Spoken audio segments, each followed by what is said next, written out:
Чаевые в США – это часть культуры. 21% взрослых американцев считают это дело добровольным. Но 29% говорят о том, что они прям обязаны платить за оказанный сервис. В Америке принято оставлять чаевые не только в ресторанах, в кафе, но и в такси, у парикмахера и даже в таких ситуациях, которых вы совсем не ожидаете. Причем сумма, которая считается нормальной, каждый год становится только все больше и больше. В этом видео обсудим с вами, почему в США чаевые так распространены. В целом поговорим о том, как работает эта система, в каких местах и какую сумму стоит оставлять, и можете ли вы не оставлять чаевые совсем. Также поговорим об отношении американцев к чаевым и о том, как прямо сейчас они пробуют бороть эту систему. Вы на канале American Bulka, и мы начинаем.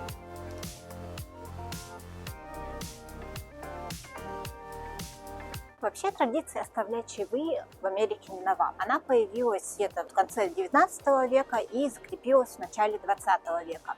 И ее буквально-таки привезли из Европы. Я хочу с вами сегодня поговорить о том и разобраться с вопросом, почему же так получилось, что чаевые так прижились в этой стране. Почему они являются такой неотъемлемой частью жизни, и суммы, которые оставляются в качестве чаевых, такие большие, если сравнивать, например, с другими странами. Помните, я вам рассказывала про минимальную оплату труда в США? Вот в этом вот видео я это упоминала. Суть в чем? Например, в нашем штате, в штате Вашингтон, это где я живу, она составляет $16 28 центов в час. Но есть определенное минимальное федеральное значение, minimum wage, которое составляет $7 25 центов. И ниже этой цифры штат не может устанавливать. Вы спросите, при чем тут минимальная оплата труда и чаевые? Дело в том, что именно для сотрудников, которые получают чаевые, то есть для сотрудников в сфере услуг, вот эта минимальная оплата труда, она своя. Она составляет $2 13 центов в час. И на данный момент с помощью чаевых поддерживаются сотрудники, но по факту за счет клиентов. И далеко не всем американцам нравится такая схема. Почему вот эта ответственность за зарплату перекладывается, получается, с работодателя на клиента?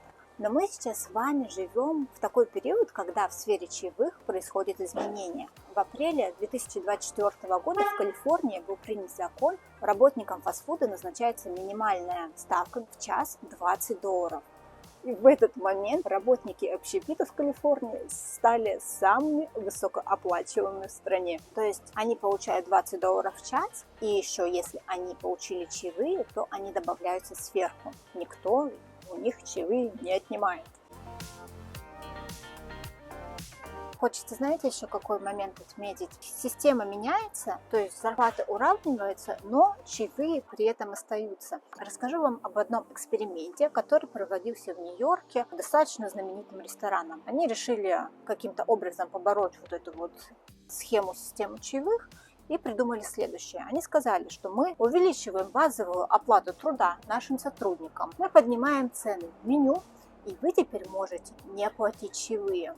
Угадайте, чем все это закончилось? Закончилось это тем, что по факту сотрудники, официанты стали получать меньше. Многим пришлось уволиться, искать другую работу.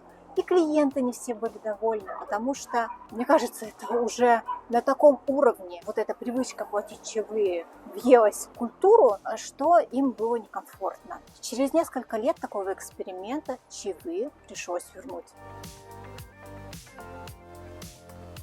Теперь предлагаю поговорить про то, в каких местах от вас ожидают чаевые. Мы уже поговорили про рестораны, про кафе, упомянули парикмахеров, массажистов. Также ожидают от вас чаевых сотрудники отелей, парковщики и в целом в тех местах, где оказывается какой-либо сервис. Для меня поначалу было очень удивительно, что когда ты берешь еду на вынос, либо напиток с собой, то даже в этой ситуации от тебя ожидают чаевых. И я до сих пор немножко не понимаю, почему. Потому что по факту за столиком ты не сидел, вокруг тебя никто не ходил, но все равно возьми да заплати. Еще одна удивительная вещь, про которую я хочу рассказать, это про ситуацию, когда чаевые ты должен оплатить до начала обслуживания. То есть ты сначала оплачиваешь заказ, еще не сел за столик, еще никто тебя не обслужил. По факту ты не знаешь, вообще понравится тебе или нет. Но просят выбрать, какую сумму чаевых вы хотите оставить. Как можно из этой ситуации выкрутиться? Но это, кстати, не очень распространено. Вы можете оплатить заказ, а потом уже чаевые поместить в специальные баночки, скляночки, где написано tips, уже основываясь на вашем опыте. Вообще понравилось вам или не понравилось? Давайте теперь поговорим про суммы. Какие чаевые считаются оставлять нормальными? Сразу начну с того, что эта сумма увеличивается с каждым годом. Если, например, 7 лет назад, когда мы переехали, суммы на вот этих терминалах начинались от 10%, то сейчас меньше, чем 18% можно встретить редко. То есть, по факту, даже если тебе не понравилось, предполагается, что ты будешь оставлять именно 18%. Большая сумма, я вам скажу, большая. Если все было нормально, то оставляется сумма в 20%. И на самом деле 20% это такой стандарт чаевых в Америке. Если вам все прям безумно понравилось, то вы можете оставить и 25%, 30%. Такие варианты тоже встречаются. Если речь идет о напитках, то там в кафе или в барах за напиток принято оставлять $1 или $2 чаевых. Зачастую в кофейнях именно на терминалах указывается не процент, а конкретные суммы. То есть выбор у вас по чаевым 1, 2 или $3. Конечно же, есть кнопки, где ты можешь указать, что не оставлять чаевые, либо ты можешь сам напечатать сумму, которую ты хочешь оставить. Но давайте честно, они пользуются не особым спросом, не сильно популярны. В целом оставлять меньше, чем 15% здесь не принято. Если вам что-то не понравилось, то лучше об этом сказать официанту. Вам либо попытаются исправить ситуацию, либо хотя бы извиняться. Когда вы находитесь в кафе, ожидайте, что на протяжении того, как вы кушаете, к вам могут подойти и спросить, все ли у вас устраивает, все ли у вас в порядке. У меня была однажды забавная ситуация. Ко мне подошел официант, спрашивает, все ли хорошо. Он подошел в тот момент, когда я жевала, я сказала, окей, вместо вау, great, amazing и тому подобное. В общем, восторгов не показала. После моего окей, он приносит бесплатно нам десерт. Муж сказал, что мое лицо просто выражало некое недовольство. И, пожалуйста, будь аккуратнее с ответами на первый взгляд такие безобидные вопросы. Имейте в виду. Еще говорят, что если вы вдруг не оставите чаевые, то официант вас буквально-таки будет догонять, спрашивать, что было не так. Я видела много роликов в интернете на этот счет, но лично за мной никто не гонялся. Здесь зачастую используются терминалы, то есть если вы рассчитываетесь картами, то вы вставляете чаевые непосредственно, указывая вариант на терминале, либо вписываете в чек свой вариант, свою сумму чаевых, которую вы оставить хотите. Но здесь я бы вас попросила быть аккуратными, потому что в некоторых кафе, ресторанах, особенно в туристических зонах, чаевые уже могут быть включены в счет автоматически. Поэтому проверяйте. Мы с этим очень часто сталкивались в районе Майами-Бич.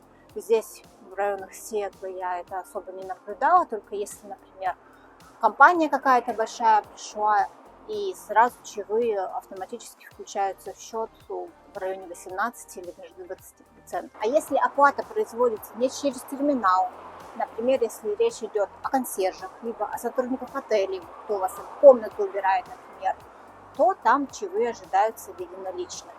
Если вы едете в какое-то путешествие, то неплохо было бы иметь с собой несколько банкнот, чтобы оставить наличные для таких сотрудников. Как вы уже поняли, тема чаевых в Америке очень актуальна. Не всем эта система нравится, и на данный момент происходят изменения, я думаю, в положительную сторону.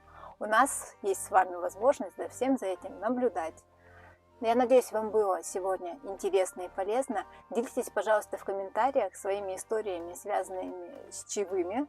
Будет интересно почитать. Ставьте, пожалуйста, свои лайки, подписывайтесь на канал и до встречи в следующих видео. Всем добра, всем пока!